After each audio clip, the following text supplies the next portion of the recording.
കണ്ണൂരിൽ വളരെ ശ്രദ്ധേയമായ ഒരു പോരാട്ടമാണ് നടത്തുന്നത്. കോൺഗ്രസ് അവിടെ അവരുടെ KPCC വർക്കിംഗ് പ്രസിഡന്റായ K. സുധാകരനെ സ്ഥാനാർത്ഥിയാക്കിയിരിക്കുന്നു. CPM-നെ സംബന്ധിച്ചാണെങ്കിൽ അവരുടെ നേതൃനിരയിലെ പ്രധാനപ്പെട്ട നേതാക്കളിൽ ഒരാളായ ശ്രീമതി ടീച്ചർ വീണ്ടും മണ്ഡലം നിലനിർത്തുക എന്ന ലക്ഷ്യത്തോടെ രംഗത്തുണ്ട്. CK പത്മനാഭൻ BJPക്ക് വേണ്ടി മത്സരിക്കുന്നു. കണ്ണൂർ വാസ്തവത്തിൽ കേരളത്തിലെ BJPക്ക് ഏറ്റവും കുറവ് വോട്ടുകൾ കിട്ടുന്ന ഒരു മണ്ഡലമാണ്. BJP അവിടെ ഒരു നിർണായക ഘടകമേ അല്ല എന്ന് വേണമെങ്കിൽ പറയാം. അപ്പോൾ മത്സരം സ്വാഭാവികമായിട്ടും UDF-ഉം LDF-ഉം തമ്മിൽ തന്നെയാണ്. സുധാകരൻ കഴിഞ്ഞ തവണ ശ്രീമതി ടീച്ചറോട് പരാജയപ്പെട്ടു. അതിനു മുൻപ് 2009 വാസ്തവത്തിൽ സുധാകരൻ KK രാഗേഷിനെ 43,000-ഓളം വോട്ടുകൾക്ക് പരാജയപ്പെടുത്തിയതാണ്. അവിടെ നിന്നാണ് സുധാകരനെ 6,000-ഓളം വോട്ടുകൾക്ക് പരാജയപ്പെടുത്തിക്കൊണ്ട് ശ്രീമതി ടീച്ചർ കണ്ണൂർ മണ്ഡലം LDF-നായിട്ട് നേടിയെടുത്തത്. അതിനു മുൻപ് 1999 അബ്ദുള്ള കുട്ടിയുടെ ഒരു അട്ടിമറി വിജയം കണ്ട മണ്ഡലമാണ്. കാരണം 1984 മുതൽ ഏകദേശം 98 വരെയാണെന്ന് തോന്നുന്നു മുല്ലപ്പള്ളി രാമചന്ദ്രന്റെ ഒരു ശക്തമായ സാന്നിധ്യം കണ്ണൂർ മണ്ഡലത്തിലുണ്ടായിരുന്നു. ആ മുല്ലപ്പള്ളിയെയാണ് 10,000-ഓളം വോട്ടുകൾക്ക് 99 AP അബ്ദുള്ള കുട്ടി എന്ന് പറഞ്ഞ യുവ നേതാവ് CPM-ന് വേണ്ടി നിലംപരിശാക്കിയത്. അപ്പോൾ AP അബ്ദുള്ള കുട്ടിയുടെ ആ ഒരു അട്ടിമറി വിജയം വാസ്തവത്തിൽ അന്ന് CPM-ന് നൽകിയ ഊർജം ചെറുതായിരുന്നില്ല. പിന്നീട് പക്ഷേ ഇക്കുറി UDF വിശ്വസിക്കുന്നത് അവര് K. സുധാകരനിലൂടെ മണ്ഡലം തിരിച്ചു പിടിക്കുമെന്ന് തന്നെയാണ്. കാരണം അവരവിടെ കീഴാറ്റൂർ പോലുള്ള പ്രശ്നങ്ങളുണ്ടായിട്ടുണ്ട്. കാർഷിക മേഖലയിലെ പ്രശ്നങ്ങൾ പൊതുവെ MP എന്ന നിലയിൽ ശ്രീമതി ടീച്ചർ അത്ര മികച്ച പ്രവർത്തനമല്ല നടത്തിയതെന്നുള്ള ആരോപണം UDF ഉയർത്തുന്നുണ്ട്. അപ്പോൾ ഇങ്ങനെ പല ഘടകങ്ങൾ വെച്ചിട്ട് ഇക്കുറി പോരാട്ടം UDF-ന് അനുകൂലമായിരിക്കുമെന്നും സുധാകരൻ വിജയിച്ച് കയറുമെന്നുമാണ് കോൺഗ്രസും UDF പറയുന്നത്. പക്ഷേ LDF-ന് അവരുടേതായ വിശ്വാസങ്ങളുണ്ട്, അവരുടേതായ കണക്കുകൾ കാണിക്കാനുണ്ട്. കണ്ണൂർ തങ്ങളെ ഒരിക്കലും കൈവിടില്ലെന്നാണ് അവർ വിശ്വസിക്കുന്നത്.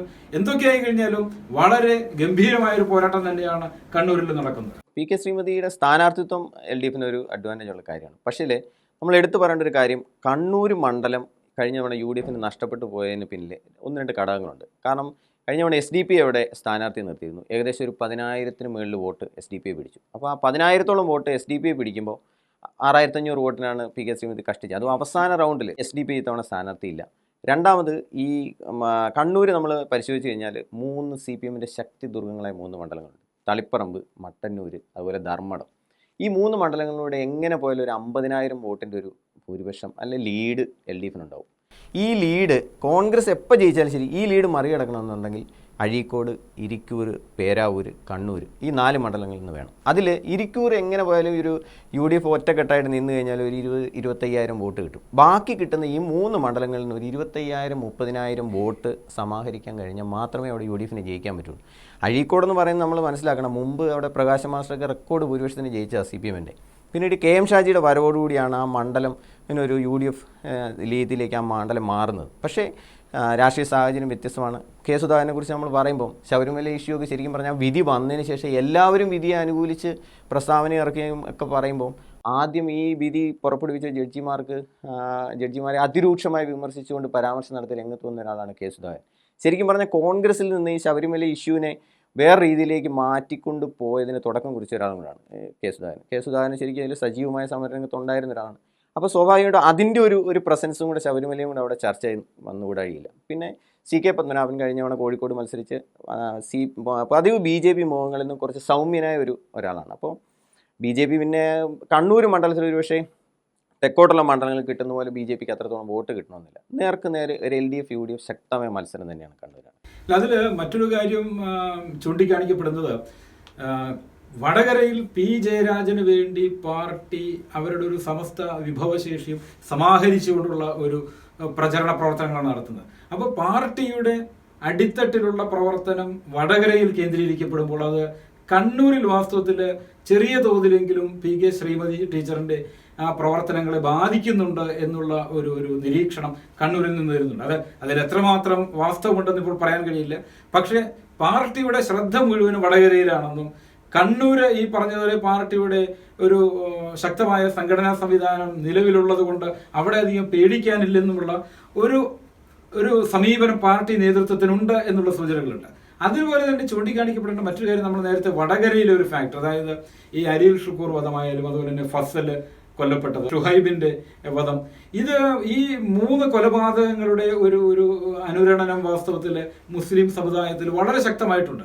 അപ്പോൾ ഇക്കുറി കെ സുധാകരന് ഏറ്റവും കൂടുതൽ അനുകൂലമായിട്ട് വരുന്ന ഒരു ഘടകം വാസ്തവത്തിൽ ഈ ന്യൂനപക്ഷ വോട്ടുകളുടെ ഒരു കേന്ദ്രീകരണമായിരിക്കും എന്ന് ചൂണ്ടിക്കാണിക്കപ്പെടുന്നത്. കാരണം ന്യൂനപക്ഷ വോട്ടുകളെ വൻതോതിൽ CPM ലഭിക്കുന്ന ഒരു മണ്ഡലം കൂടിയായിരുന്നു വാസ്തവത്തിൽ കണ്ണൂർ. ആ ഒരു അവസ്ഥ കണ്ണൂരിൽ ഇക്കുറി ഉണ്ടാവില്ലെന്നും അത് UDF കോൺഗ്രസിനും പ്രയോജനപ്പെടുമെന്നുമാണ് UDF നേതൃത്വത്തിന്റെ ഒരു വിലയിരുത്തൽ. അതുകൊണ്ട് തന്നെ ഇക്കുറി ശ്രീമതി ടീച്ചറെ സംബന്ധിച്ചിടത്തോളം വിജയിച്ച് കയറുക എന്ന് പറയുന്നത് അങ്ങനെ എളുപ്പമുള്ളൊരു കാര്യമല്ല. ശക്തമായ പോരാട്ടം നടക്കുന്നുണ്ട്. ആ പോരാട്ടത്തിൽ പക്ഷേ സാധ്യതകൾ സുധാകരന്റെ കൂടെയാണ് എന്നുള്ള ഒരു നിരീക്ഷണമാണ് പൊതുവെ അവിടെ നിന്ന് നമുക്ക് കിട്ടുന്നത്. ശരിയാണ്, മത്സരം വളരെ ശക്തമാണ്.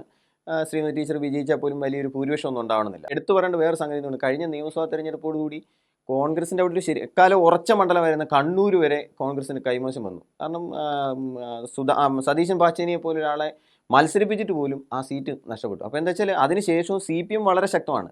CPMൻ്റെ ശക്തി വർദ്ധിച്ചിട്ടേ ഉള്ളൂ, കുറഞ്ഞിട്ടില്ല. പക്ഷേ കെ സുധാകരൻ എന്ന് പറയുന്ന ഒരു സ്ഥാനാർത്ഥിയുടെ ഒരു പ്രസൻസ് UDF മൊത്തമായിട്ട് അതിനെ ഏകോപിപ്പിച്ച് കൊണ്ടു നടക്കാൻ കഴിയുന്ന, വോട്ട് നേടാൻ കഴിയുന്ന ഒരു സ്ഥാനാർത്ഥിയാണ്. അതാണ് UDF ഒരു അഡ്വാൻറ്റേജ്. പക്ഷേ PK ശ്രീമതി എന്ന് പറയുന്ന വളരെ സൗമ്യമായ ഒരു വ്യക്തിത്വം, അതേപോലെ മുൻ മന്ത്രി, കേന്ദ്ര കമ്മിറ്റി അംഗം, CPMൻ്റെ ഒരു മികച്ച കാൻഡിഡേറ്റ് തന്നെ. ആ ഒരു പ്രസൻസ് കൊണ്ട് ഈ സുധാകരന് ചില എതിർ ഫാക്ടറുകൾ സ്വാഭാവികമായിട്ട് ഈ അക്രമ രാഷ്ട്രീയവുമായി ബന്ധപ്പെട്ട് പറയുമ്പോൾ ഉണ്ട്. ആ ഫാക്ടറിനെ മറികടന്ന് ശ്രീമതി ടീച്ചറിലൂടെ വീണ്ടും ചെറിയ മാർജിനിലാണെങ്കിൽ പോലും വിജയിക്കാമെന്ന് തന്നെയാണ് CPM പ്രതീക്ഷിക്കുന്നത്.